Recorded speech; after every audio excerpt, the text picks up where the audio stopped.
At that time, I was working in Mombasa. I sent my letter of resignation through a fax machine in the morning, and the CEO of the company took a flight to Mombasa the same day to convince me to stay. We had a meeting from around 2 p.m. to past midnight, when he was trying to convince me to stay. Arthur, you are the first employee of this company who has had the most promotions, and you've had the best benefits. Tell me what you want. But I refused and left. I did not know what was happening.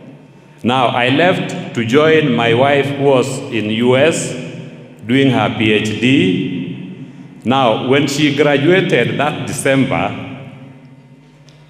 a month later, she fell ill. And they could also not diagnose her problem.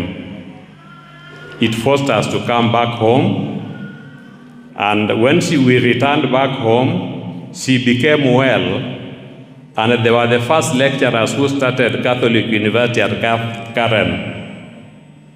Now, she did not stay on that job even for a year before she fell ill again. I was calling the office at around 1 p.m.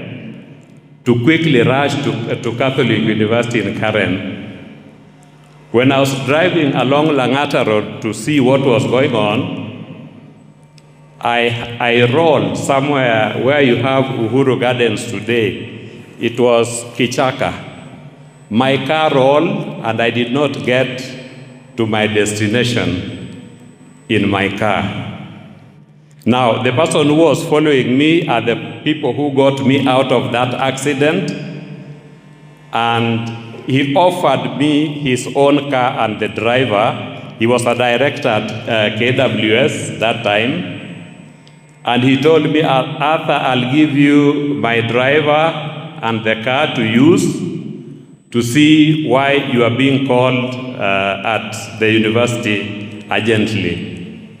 Now, when you finish your errands, you make sure you report to the police the accident, and now you can release my driver, even if it is at 2 a.m.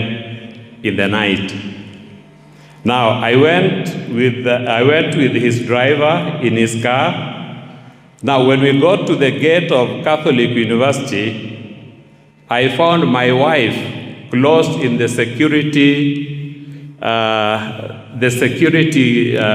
building, at the gate, and she was screaming. Now, I was asking what had happened, and they told me she left the lecture hall at 1 p.m., that people were chasing her with pangas to cut her. Now, with the help of the university administration, we moved her to Mata Hospital. She was at Mata for 3 years, hospitalized. They could not get any illness from her. And after 3 years, I moved her to Aga Khan, where she also stayed for 2 years until she passed on. So when we talk of powers of witchcraft, I've tested that. And also when we came back from the US, I became a head of marketing for a corporate company. I was in charge of marketing East and Central Africa.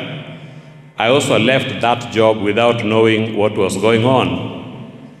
Now, I stayed home for a year, then I got another job. I was in charge of 21 African countries. I was a regional coordinator of a trade bloc for 9 years. I left that job without knowing what was happening. Now, after leaving that job, my house went on fire during the day, and everything went down in flames, except the academic certificates for me and my children. They got burnt, but only around the certificates, but not the middle. Those are the only things that were spared from my house. Now, 3 months later, My son disappeared in 2012, and he has not been traced to date. Yeah? When my wife passed on, and we buried her up country, of course, somebody went and dug the middle of her grave. Yeah? That also remains a puzzle at the back of my mind, and I link it to things that I don't understand. Thank you, Father Pio. Thank you, Brother Silas. Mr. Generally, how are you feeling now? I'm very well. I am totally healed. I have no single pain in my body. Thank you, Brother. Amen. Glory to God. That's what Jesus can do. I think if there is anybody whose retreat has been organized for, is for others. He asked me to pray for him earlier and I refused. He wanted me to meet him in my office or whatever else. I prayed for him. I didn't know he had not told me his story, but I told him, you attend the retreat. So he asked me, should I see you before the retreat? I said, no. Attend the entire retreat, and then at the end of it all, we will talk. Now, we did not need to talk because Jesus has done it. Lord, well, you can imagine it's humanly speaking, how would I know that someone with a name starting with A has a fear of witchcraft, and that is the level of witchcraft that he has experienced. Humanly speaking, with the powers of a human being, how would you know there is someone here, the name starts with the letter, and he has a serious fear of, but the Lord is telling you, do not fear witchcraft. Those are the words that he said, that God is taking control. Don't fear witchcraft. The biggest man is in the presence.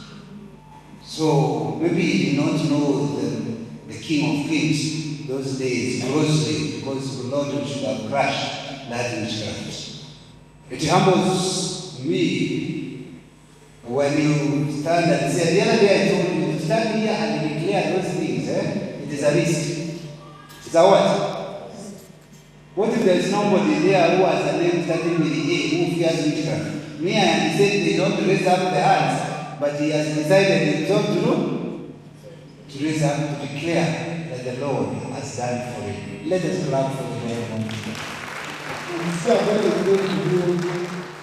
Greater things in his life more than what he has done. If he has said he's taking control, he will take control of that. I don't know whether the fear has reduced now. You still have fear? It's gone now, eh?